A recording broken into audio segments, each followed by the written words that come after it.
သုံးလုံးလေးတစ်ကွက်ကြည့်မယ်ပြမယ်သုံးလုံးလေးတစ်ကွက် Okay ဘာ frame တဲရလဲဆိုတော့လေတယ်6နှစ်ရှိ8နှစ်6ပဲလေပေါ့နော်6နှစ်ရှိ Okay ဒီမှာလည်းလိုပဲ6 8နှစ်ဆိုတဲ့ပဲလေတိုင်းလေးထောင်းလာတယ်ပေါ့ Okay အဲ6နှစ်ရှိဆိုတဲ့အလေတိုင်းလေးထောင်းလာတာအနိစားမယ်ရိုက်ပုံလေးရတော့နော်သူ frame ရောလေးရ6နှစ်ရှိဆိုတဲ့ထောင်းလေးရစပြီးပြီဆိုတာနဲ့ဒီကောင်ကဒီသုံးလုံးပေါင်းချင်း6ပါဝါဒီနှလုံးတစ်ပြန်ရိုက်စပြီးရပေါ့နော်ဒီသုံးပေါင်းချင်း6ပါဝါဒီအောင်နှလုံးပေါင်းချင်းတစ်လို့ပြန်ရိုက်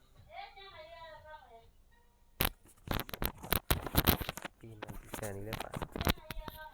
ဒီသုံးလုံးပေါင်းချင်း6ကို6ပါဝါဒီနှလုံးတစ်လို့ပြန်ရိုက်ပြီးကဲရိုက်ပြီးဆိုတာနေတဲ့ဒီလုံးပေါင်းချင်း6ဒီနှလုံးပေါင်းချင်း6ကို6နောက်က9ကလုံးမိုင်နေနဲ့ပြန်ဆင်းပြီးတယ်ဒီလုံးပေါင်းချင်း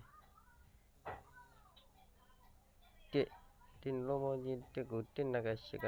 နောက်ပြန်မှာလုံးမိုင်နေနဲ့ပြန်ဆင်းတယ်โอเคဒီလုံးပေါင်းချင်း6ကို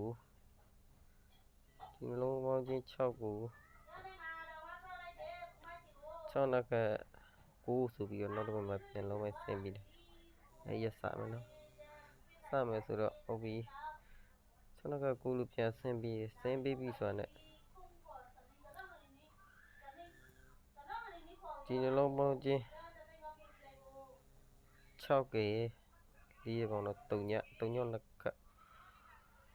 6က4ပေါင်းတော့3ညကလုံးပိုင်းနောက်ပြင်3ညလုံးပိုင်းပြန်ဆင်းတယ်ဖုန်းနဲ့လိုက်လို့ဗီဒီယိုပြပြရတာတော့တိတ်အဆင်မပြေဘူးပေါ့နော်ကလင်နာလောလောဆယ်ကလင်နာမရှိသေးလို့ကလင်နာစားရကဒီလုံးပေါင်းချင်း1ကတဲ့9ရပေါင်းတော့3ညလုံးပိုင်းနဲ့ပြန်ဆင်းတယ်နောက်ပြင်အဲ့ဆိုရင်ဒီလုံးပေါင်းချင်း6က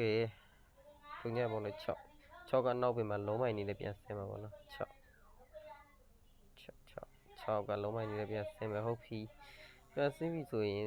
လာတယ်လေးကဘလူးလေးလဲဆိုတော့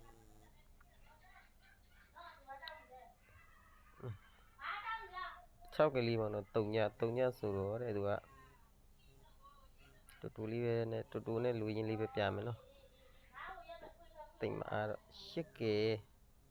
ဒီ6ကလေးပေါင်း3ညပါဝါ9ဖြစ်ပြရမှာတဲ့9ဖြစ်ပြရမယ်တွေ့တဲ့ဒီနှလုံးပေါင်းချင်းခွန်ရေဒီမှာရှိနေတဲ့အတွက်အဲကျမှ9မှာလी3ညပါဝါ9ဖြစ်မှာဟုတ်ပြီတစ်က9ရေပေါင်းတော့လေ3ညပဲတဲ့တစ်က9ပေါင်းတော့3ညဖြစ်တဲ့အတွက်တဲ့3ညပေါင်း9ဖြစ်ဖို့အတွက်တဲ့ဒီမှာ2ရှိတဲ့အတွက်ဒီနှလုံးပေါင်းချင်း3ဖြစ်ပြီးမှ9မှာ3ညလုံးမိုင်နဲ့ဆင်းရမယ်ဒီနှလုံး2နဲ့3နဲ့ပေါင်းတော့3ညပါဝါ9ဖြစ်ရမယ်6ကလေးပေါင်း3ညလုံးမိုင်ဆင်းရမယ်3ညပါဝါ9ဖြစ်ဖို့အတွက်8ရခွန်ရပါဝါ9ဖြစ်မယ်ဟုတ်ပြီဟုတ်တယ်ဒီကုလာမဲ့ site ကလေးသွားမယ်ဆိုတော့တဲ့ဒီလုံးပေါင်းချင်း6က8ပေါင်းတော့6က3ညရပေါင်းတော့လေ6ပဲတဲ့6ဆိုတော့တဲ့6ပါဝါနောက်နှလုံးပေါင်းချင်း6ပါဝါနောက်နှလုံးပေါင်းချင်း1ဖြစ်ပြရမယ်ဆိုတော့ပမာ1ရှိတဲ့အတွက်2လုံးမှရှိတဲ့အတွက်ဒီလုံးပေါင်းချင်း9ဖြစ်မှာဒီ3လုံးဒီနောက်နှလုံးပေါင်းနဲ့2နဲ့ပေါင်းမှာ9ဖြစ်မှာ1ဖြစ်မှာဆိုတော့6ပါဝါ1ဖြစ်မှာဆိုတော့ဒီမှာကလည်း6လုံးမှရတာတဲ့အတွက်3ဆိုတ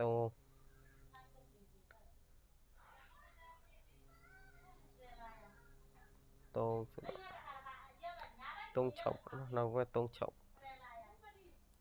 3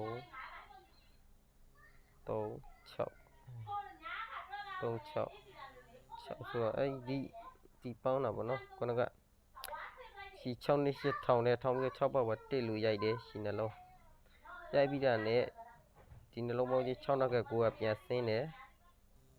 ဟုတ်ပြီဒီမှာလဲ6ရှင်းနဲ့လို့ထောင်တယ်ထောင်ပြီးတာနဲ့ဒီနှလုံးပေါင်းချင်း1ဒီနှလုံးပေါင်းချင်း6ပေါ်က1လို့ပြန်ဆင်းတယ်ဆင်းပြီးတာနဲ့နှလုံးပေါင်းချင်း1နှစ်ခါ8ကပြန်ဆင်းတယ်နှလုံးပေါင်းချင်းဟုတ်ပြီအဲ့တော့ဒီ3လုံးပေါင်းချင်းကလည်းအလဲအထောင်လေးကလည်း6ရှင်းနဲ့လို့ထောင်တယ်3လုံးပေါင်းချင်း6ဖြစ်တယ်6ဖြစ်ပြီးတာနဲ့ဒီ6ပေါ်ကဒီအောက်မှာတက်ဆိုတဲ့သူ့ပါဝါလေးဆင်းပြီးတယ်ဗောနော်381အဲ့ဒါဥမာဒီ88နှလုံးပေါင်း6နောက်က9ကလည်းပြန်ဆင်းပြီးတယ်ဆင်းပြီးတော့တူနဲ့လူရင်းလေးပဲဆက်လိုက်ဗောနော်အဲ့တော့ဒီ3လုံးပေါင်းချင်းဒီနှလုံးပေါင်းချင်း3ညဒီ3လုံးပေါင်းချင်း3ညကို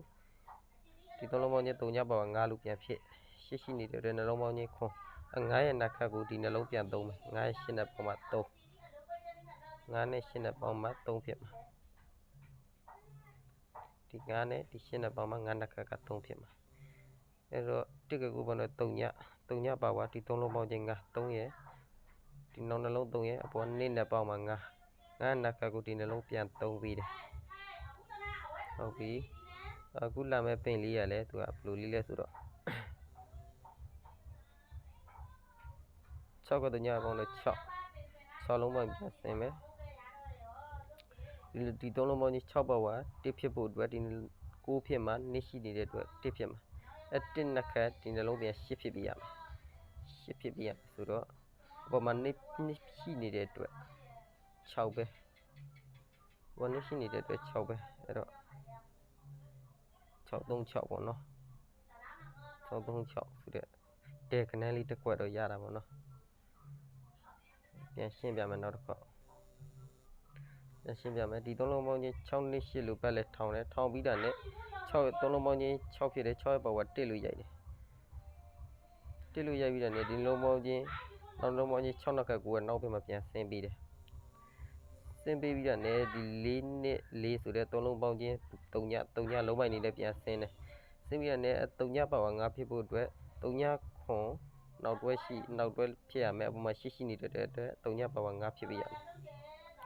9နက်ခတ်ကိုဒီနှလုံးပေါင်းချင်းပြန်သုံးပေးရမယ်9ရှိရဲ့ပေါ်မှာ3ဖြစ်မှာ9 3ညခွန်ဆိုတဲ့တစ်ခွက်ပေါ့ထွက်တာပေါ့နော်ဒီ6ရှင်းနဲ့ပတ်လဲအလဲထောင်ကြည့်ရမလဲလို့ပဲ6ရှင်းနဲ့ဆိုပတ်လဲထောင်တယ်ထောင်ပြီးတယ်အဲ့3လုံးပေါင်းချင်း6ပါဝါ1လို့ရိုက်တယ်1လို့ရိုက်ပြီးတော့9 6နှလုံးပေါင်းချင်း1နက်ခတ်8ကနောက်ဘက်မှာပြန်ဆင်းတယ်